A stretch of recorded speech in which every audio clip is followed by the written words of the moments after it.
為配合市建局觀塘市中心 2.0 項目最後一期發展地下管線改道工程，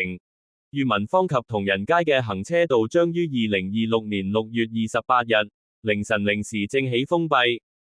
署方喺觀塘市中心主要地點展示相關公共運輸資訊，為配合相關工程，裕民坊同同仁街嘅行車道將需要封閉。途經裕民坊嘅18條巴士路線、2條小巴路線同埋以裕民坊為終點站嘅跨境巴士將會改道。原本設喺裕民坊嘅的士站亦會停用。相關巴士同小巴營辦商將調整原本途經裕民坊嘅路線，改為停靠附近現有或新設嘅站點。跨境巴士會改喺裕民坊公共運輸交匯處內同站上落。為方便市民往返港鐵觀塘站同埋協和街新增嘅巴士站同小巴站，市建局將喺同仁街中段開闢一條連接協和街嘅臨時行人通道，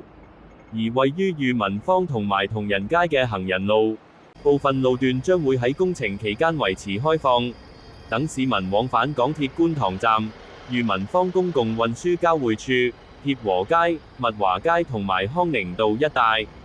喺進行封路之前同埋之後嘅2個星期，市建局將會安排公共運輸資訊服務大使喺觀塘市中心主要路口、受影響巴士站同埋裕民坊公共運輸交匯處巴士閘口附近派發資訊單張，並解答市民有關搭車同埋交通安排嘅疑問。